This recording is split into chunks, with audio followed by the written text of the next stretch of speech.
নমস্কার বন্ধুরা, নলেজ কাল্টিভেটারে স্বাগত। আমি সুদীপ ঘোষ শুরু করছি আজকে ক্লাস, যেখানে পড়ার সাথে হাসি ফ্রি। আজকে একটি গুরুত্বপূর্ণ বিষয় নিয়ে আলোচনা করব। বাংলা টিভি সিরিয়ালে নতুন সিরিয়াল আসতে চলেছে রানী ভবানীর জীবনী নিয়ে, আর সেই নিয়ে কিন্তু আজকে আমরা আলোচনা করব। আজকের আমাদের আলোচনার বিষয় হলো রানী ভবানী অফ বেঙ্গল, রানী ভবানীর জীবনী নিয়ে ঐতিহাসিক গল্প। আজকের ভিডিওতে থাকছে এই নিয়ে কি খবর আছে, রানী ভবানীর জীবন কাহিনী বা ঐতিহাসিক কাহিনী আমরা দেখে নেব। সেখানে দেখব রানী ভবানীর জন্ম ও শৈশব, রানী ভবানীর যে বিবাহ কাহিনী, রানী হিসাবে রানী ভবানীর যে রাজত্ব তা দেখে নেব, এবং রানী ভবানীর শেষ জীবনও দেখে নেব বা তার মহৎ কার্যগুলো দেখে নেব। আর তার সাথে দেখব কেন রানী ভবানীর মতো এই সমস্ত ক্যারেক্টার মূল ধারার ইতিহাসে পড়িনি, বা পড়লেও খুব অল্প করে পড়েছি ও জেনেছি। ভিডিও শুরু করার আগে এটি একটি শিক্ষামূলক ভিডিও। এই ভিডিওর কোনো অংশে হিংসা ও রাজনৈতিক এবং সাম্প্রদায়িক বিদ্বেষ অন্তর্ভুক্ত নেই। তবু ভিডিওর কোনো অংশ বিতর্কিত মনে হলে সেটি অনিচ্ছাকৃত এবং তার জন্য ক্ষমা প্রার্থী। এখন আজকের ভিডিও। বাংলা টিভি সিরিয়ালের জগতে এখন সব থেকে যেটা চর্চার বিষয় সেটা হলো রানী ভবানী। এই রানী ভবানী নামে আলাদা আলাদা টিভি চ্যানেলে আলাদা আলাদা দুটো মেগা সিরিয়াল শুরু হতে চলেছে বা শুরু হচ্ছে।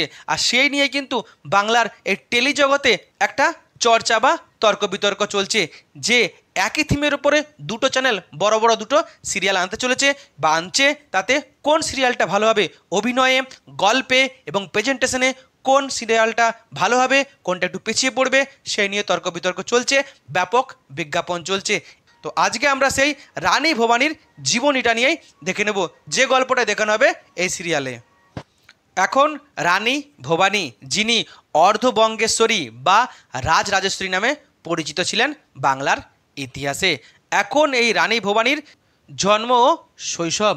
তখন ভারতবর্ষ জুড়ে মোগল সাম্রাজ্যের শেষ দিকটা চলছে এবং বাংলায় চলছে নবাবী। তখনই বাংলার বুকে জন্মগ্রহণ করেন এক বীরাঙ্গনা নারী, যার নাম ভবানী। এই ভবানী জন্মগ্রহণ করেছিলেন বাংলার যে বগুড়া অঞ্চল আছে বর্তমান, যেটা বাংলাদেশে, সেই বগুড়ার একটি ছাতিয়ান নামক গ্রামে। তার বাবা ছিলেন আত্মরাম চৌধুরী। এই বাবা এই গ্রামের ছোট জমিদার ছিলেন এবং তিনি কিন্তু খুব ভালো মানুষ ছিলেন। আর তার মা ছিলেন জয় দুর্গা দেবী। বাবা মা তারা কিন্তু খুবই ভালো ছিলেন, সাধারণ মানুষের মধ্যে তাদের সম্পর্ক খুব ভালো ছিল এবং তাদের কোলে আলো করেই কিন্তু জন্মগ্রহণ করেছিলেন এই রানী ভবানী। এই রানী ভবানী ছোট থেকে তিনি কিন্তু খুব বুদ্ধিমতী ছিলেন, খুব সুন্দরী ছিলেন এবং তিনি কিন্তু খুব মানবিক ছিলেন। বাবা মার মধ্যে পাড়ায় গ্রামে তার কিন্তু একটা খুব ভালো পরিচিত ছিল, ভালো মেয়ে হিসেবে লাঠি খেলা পর্যন্ত ছোটবেলায় শিখেছিলেন। এখন এই রানী ভবানীর বিবাহিত জীবন, মেনলি বাংলাদেশের এটা হচ্ছে বগুড়া, আর বগুড়ার নিকটই বাংলাদেশের একটি রাজ্য ছিল যেটা হচ্ছে নাটোর, যা বর্তমান বাংলাদেশে অবস্থিত। এই নাটোরের যে রাজবংশ, সেই রাজবংশের প্রতিষ্ঠা করেছিলেন রাজা রামজীবন নামে। আর এই রাজা রামজীবনের যে নিজের সন্তান ছিলেন বা পুত্র ছিলেন, সেই ছেলে কিন্তু অকালে প্রয়াত হয়েছিলেন। তখন এই রাজা রামজীবন একটি ছেলেকে তিনি দত্তক নিয়েছিলেন, যার নাম হলোই রমাকান্ত। এই রাজা রামজীবন তার পরবর্তী রাজা হিসেবে তার দত্তক পুত্র রমাকান্তকে নাটোরের রাজত্বের দায়িত্বভার তুলে দিয়েছিলেন। আর এই রমাকান্ত যখন রাজা হিসাবে নাটোরের রাজসিংহাসনে বসেছিলেন, তখন থেকে তিনি কিন্তু ভালো প্রশাসকের নিদর্শন রেখেছিলেন। আর এই রাজা রমাকান্ত তিনি একদিন বন্ধুদের নিয়ে পশু শিকারে বেরিয়েছিলেন জঙ্গলে, আর তখন তিনি যাচ্ছিলেন এই বগুড়ার ছাতিয়ান গ্রামের পাশ দিয়ে, আর সেখানে কিন্তু খেলাধুলা করছিলেন ভবানী। আর ভবানীকে দেখে তিনি কিন্তু খুব খুশি হয়েছিলেন, তিনি খুব ইমপ্রেসড হয়েছিলেন। এক পলকেই দেখেই তিনি কিন্তু ভবানীর প্রেমে পড়ে গেছিলেন এবং ভবানীকে বিয়ে করার জন্য ভবানীর বাবা সেই আত্মারাম চৌধুরীর কাছে তিনি গিয়েছিলেন এবং ভবানীকে বিয়ে করার তিনি প্রপোজাল দিয়েছিলেন। কিন্তু ভবানীর বাবা তার সাথে বিয়ে দিতে রাজি ছিলেন না, কারণ ভবানীর বাবা একজন ছোট জমিদার, গ্রামের চৌধুরী। উল্টো দিকে তার জামাই হবেন নাটোরের বিরাট বড় রাজা, অর্থাৎ কোথাও না কোথাও একটা বিরাট বড় বৈষম্য বা পার্থক্য আছে। তাই তিনি ভয় পেয়েছিলেন বড় ঘরে রাজ পরিবারে নিজের মেয়ের বিয়ে দিতে। কিন্তু এই রাজা রমাকান্ত কোনো মতেই ছাড়ার পাত্র ছিলেন না, তিনি কিন্তু বিয়ে দেওয়ার জন্য জোড়াজোড়ি করেছিলেন। তখন এই ভবানীর বাবা তিনি বলেন যে আমার মেয়ে যদি রাজি থাকে তাহলে তোমাকে বিয়ে করতে পারে, আমি কিন্তু বিয়ে দিতে পারবো না। যখন রানী ভবানীর কাছে যাওয়া হয় তিনি বলেন যে তার 3টে শর্ত আছে। রাজা রমাকান্ত যদি তার 3টে শর্ত প্রত্যেকটি মেনে নেন, রমাকান্তকে বিয়ে করে তিনি রাজ পরিবারে রাজবধূ হয়ে যাবেন। তার 3টে শর্ত কী ছিল? প্রথম, তিনি যখন রাজাকে বিয়ে করবেন তার বিয়ে করার 1 বছর পর্যন্ত তিনি কিন্তু রাজ পরিবারে বা শ্বশুর বাড়িতে যাবেন না, নিজের বাপের বাড়িতে থাকবেন। দ্বিতীয় শর্ত ছিল তিনি বিয়ে করার পরে রাজাকে ওই নাটোরের রাজবাড়ি থেকে তার বাপের বাড়ি পর্যন্ত একটা বিরাট বড় রাস্তা তৈরি করতে হবে এবং সেই রাস্তাকে লাল শালু দিয়ে ঢেকে দিতে হবে, যাতে তিনি সহজেই যখন চাইবেন ওই রাস্তা ধরে নিজের বাপের বাড়িতে ফিরতে পারেন। আরও একটা শর্ত ছিল, তাকে বিয়ে করার পর রাজাকে গরিব মানুষ, ব্রাহ্মণ বা দুস্থ মানুষ বা প্রজাদেরকে দান ধ্যান করতে হবে। এই 3টে শর্তই কিন্তু রাজা রমাকান্ত মেনে নিয়েছিলেন, আর তার ফলে কিন্তু রাজা রমাকান্তের সাথে বিয়ে হয়েছিল বাংলার রানী ভবানীর। রাজ পরিবারে তিনি যখন রাজবধূ হয়ে গিয়েছিলেন তার জীবন কিন্তু খুব ভালোই শুরু হয়েছিল, কিন্তু তার সাংসারিক জীবনে সবথেকে সমস্যা ছিল তিনি 3জন সন্তানকে জন্ম দিয়েছিলেন, তার মধ্যে 2জন সন্তানের কিন্তু মৃত্যু ঘটেছিল। তার একমাত্র কন্যাই বেঁচে ছিলেন, যার নাম তারাসুন্দরী দেবী। এই তারাসুন্দরী দেবী কিন্তু খুব সুন্দরী ছিলেন এবং মায়ের মতনই বুদ্ধিমতী ছিলেন। পরে তিনি রামকৃষ্ণ বলে একজন সন্তানকে দত্তক নিয়েছিলেন এবং চেয়েছিলেন যে তাকেই তার রাজত্বের পরবর্তী দায়িত্বভার তুলে দেবেন।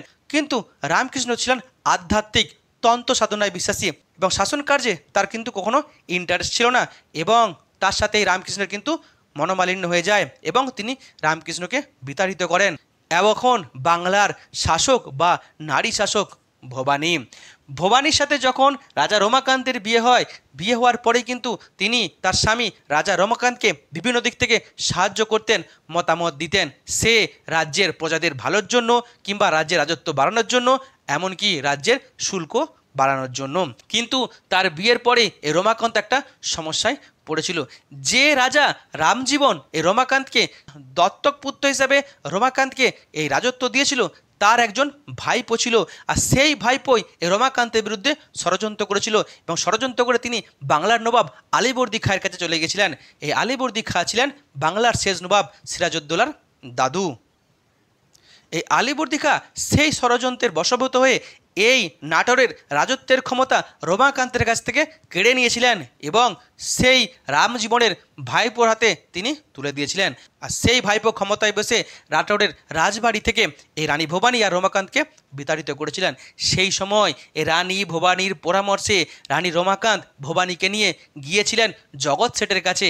আর আমরা জানি জগৎ শেঠ ছিলেন বাংলার তথা ভারতের ইতিহাসের একজন বড় ধনকুবের। আর এই জগৎ শেঠের সাথে কিন্তু আলীবর্দী খাঁর খুব ভালো সম্পর্ক ছিল। এই জগৎ শেঠের অনুরোধে আলীবর্দী খাঁ আবার এই রমাকান্তের হাতে নাটোরের রাজত্বের ক্ষমতা ফিরিয়ে দিয়েছিলেন এবং ক্ষমতায় ফিরে এসেই রমাকান্ত আবার তার যে প্রজাদের ভালোর জন্য অনেক ভালো কাজ করেছিলেন। এরপর রানী তার রাজার সাথে একাধিক জায়গায় ভ্রমণ করেছিলেন। কাশী বিশ্বনাথ তিনি ভ্রমণ করেছিলেন, কিন্তু 1748 খ্রিস্টাব্দে এই রাজা রমাকান্তের হঠাৎ করে মৃত্যু ঘটে যায় এবং তখন নাটোরের শাসনকার্য কে চালাবে? তখন বাংলার নবাব আলীবর্দী খাঁ তিনি বাংলার রানী এই ভবানীর হাতেই বাংলার রাজত্ব তুলে দিয়েছিলেন। আর তখন থেকেই এই বাংলার প্রথম মহিলা শাসক হলেন রানী ভবানী।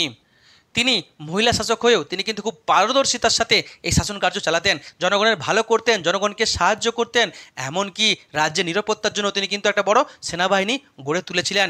এমনকি তিনি যখন নবাবকে শুল্ক দিতেন সঠিক সময়ে শুল্ক পাঠিয়ে দিতেন, এমনকি তিনি বিরাট বড় এরিয়া জুড়ে তার রাজত্বের সীমানা বাড়িয়েছিলেন।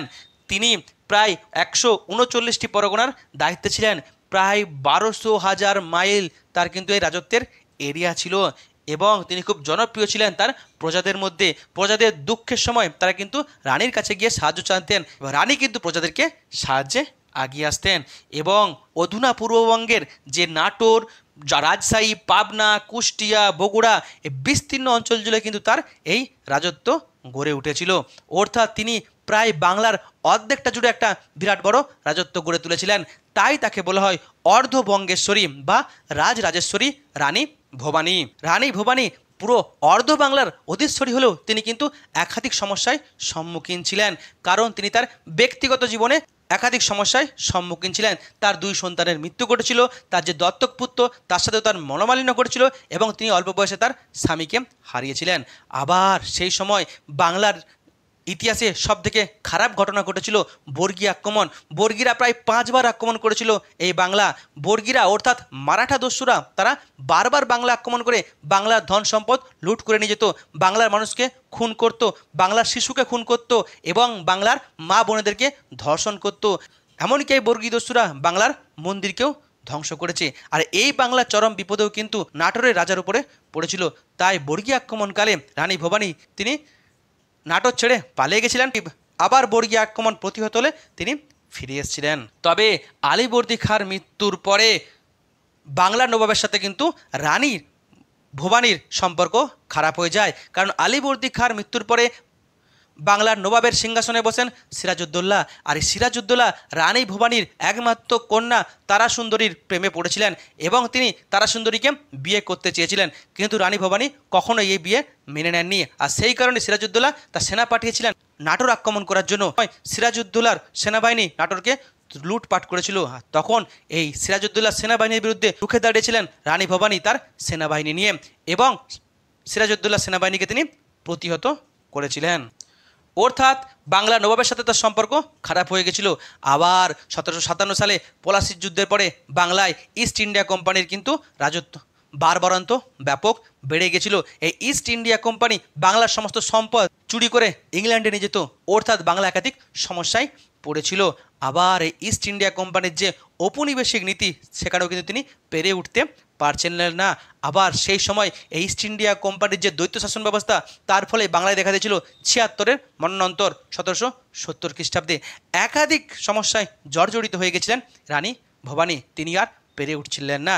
আর তার কিছু আগে তিনি তার মেয়ের অর্থাৎ তারাসুন্দরী দেবীর বিয়ে দিয়েছিলেন স্থানীয় একজন ভালো ব্যক্তি রঘুনাথ লহরীর কাছে। তিনি ভেবেছিলেন জামাইয়ের হাতে সমস্ত রাজত্বের দায়ভার তুলে নিয়ে তিনি ধর্মকর্ম নিয়ে ব্যস্ত থাকবেন, কিন্তু তার এই যে জামাই তারও কিন্তু হঠাৎ আকস্মিক মৃত্যু ঘটেছিল, অর্থাৎ তাকে আবার নিজের শাসনকার্য তুলে নিতে হয়েছিল বা দায়িত্বভার তুলে নিতে হয়েছিল।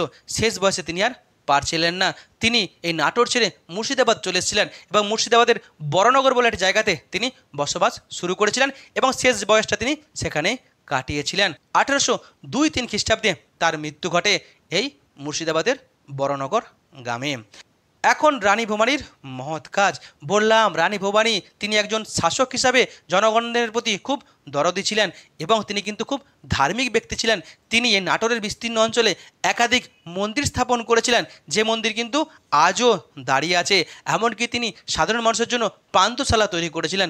তিনি যখন কাশী বিশ্বনাথ বেড়াতে গেছিলেন সেখানে গিয়ে তিনি কাশী বিশ্বনাথে অনেক হিন্দু মন্দির প্রতিষ্ঠা করেছিলেন। ঔরঙ্গজেব কাশী বিশ্বনাথে যে সমস্ত মন্দির ধ্বংস করেছিলেন সেই সমস্ত মন্দির তিনি রিবিউল্ড করার চেষ্টা নিয়েছিলেন। এমনকি বাংলার মানুষ যাতে কাশী বিশ্বনাথ ধাম বেড়াতে যেতে পারে তাই তিনি হাওড়া থেকে কাশী বিশ্বনাথ ধাম পর্যন্ত একটি রাস্তা তৈরি করেছিলেন, যে রাস্তা আজও আছে, যাকে বলা হতো বেনারস রোড। আবার তিনি তারাপীঠের মন্দির সংস্করণে একাধিক গুরুত্বপূর্ণ ভূমিকা গ্রহণ করেছিলেন। তিনি যখন শেষ বয়সে মুর্শিদাবাদে ছিলেন সেইখানেও কিন্তু প্রচুর তিনি মন্দির স্থাপন করেছিলেন। মুর্শিদাবাদে তিনি কাশীধাম তৈরি করেছিলেন এবং একাধিক যে মন্দির স্থাপন করেছিলেন সেখানে তিনি যে ধর্মীয় উৎসব চালু করেছিলেন, সেখানে পালা কীর্তন, গান, নাচ এবং একাধিক লোকশিল্পের প্রসার তিনি ঘটিয়েছিলেন। এই একাধিক গুরুত্বপূর্ণ কাজের জন্য আজও বাংলার রানী বা অর্ধভঙ্গেশ্বরী রানী ভবানী আমাদের কাছে গার্জনীয়, প্রাসঙ্গিক এবং বাংলার ইতিহাসে আজও তার নাম কিন্তু জলজল করছে। আর তাই তার জীবনী বা তার যে কৃতিত্ব নিয়েই নতুন সিরিয়াল আসতে চলেছে বাংলায়। আগেও কিন্তু অনেক সিনেমা হয়েছে। এখন আমাদের প্রশ্ন, বাংলার বুকে এত ভালো একজন শাসক ছিলেন, এত তার কৃতিত্ব, তবু কেন তার আমরা ইতিহাস ভালোভাবে পড়িনি বা পড়লেও খুব ছোট করে পড়েছি? মনে রাখতে হবে ভারত কিন্তু একটা ছোট দেশ নয়, বিরাট বড় দেশ। আমরা আবার বলি অখণ্ড ভারত, সেই আফগানিস্তান থেকে মায়ানমার, অন্যদিকে নেপাল, ভুটান থেকে শ্রীলঙ্কা। আর এই দেশের কিন্তু অনেক রাজা ছিল। এই যে আমরা বলছি অখণ্ড ভারত, এটাও কিন্তু ঠিক নয়, কারণ সে সময় যে প্রচুর প্রাদেশিক রাজারা ছিল, ছোট বড় রাজারা ছিল, তাদের মধ্যে কিন্তু অনেক দ্বন্দ্ব ছিল। আর তাই যদি সমস্ত ছোট ছোট রাজাদের কথা আমরা তুলে ধরি তাহলে কিন্তু আমাদের ইতিহাস বই আর ছোট হবে না, অনেক বড় ইতিহাস বই হয়ে যাবে। আর এমনিতেই ছেলেপুলে ইতিহাস পড়তে চায় না, মুখস্থ করে চালায়, টুগলি করে চালায়, আর এত কিছু দিলে তো তারা আর পড়বে না। তাই গুরুত্বপূর্ণ বিষয় ধরে, গুরুত্বপূর্ণ শাসকগুলোকে ধরে, গুরুত্বপূর্ণ সালগুলিকে ধরে, গুরুত্বপূর্ণ রাজবংশকে ধরে ভারতের ইতিহাস রচিত হয়েছে। তার সাথে ছোট ছোট অধ্যায়ে সাময়িক যে সমস্ত দেশীয় রাজারা বা প্রাদেশিক রাজারা বা ক্ষুদ্র রাজারা ছিলেন তাদের কাহিনী তুলে ধরা হয়েছে। আর এই সমস্ত ছোট ছোট বা লোকাল রাজাদের ইতিহাস জানতে গেলে আমাদেরকে জানতে হবে লোকাল ইতিহাস, তার সঙ্গে যে সমস্ত লোকাল ইতিহাসের উপর বই বেরোয় সেগুলো আমরা পড়লে জানতে পারবো। এই হলো রানী ভবানীর ইতিহাস। টোটাল বিষয়টিকে সুন্দরভাবে তুলে ধরার চেষ্টা করলাম। এখন ভিডিওটি ভালো লাগলে অবশ্যই লাইক, কমেন্ট, শেয়ার এবং চ্যানেলটি সাবস্ক্রাইব করতে ভুলবেন না। আবার দেখা হবে নতুন একটি ভিডিওতে। ততক্ষণ পড়তে থাকো, হাসতে থাকো।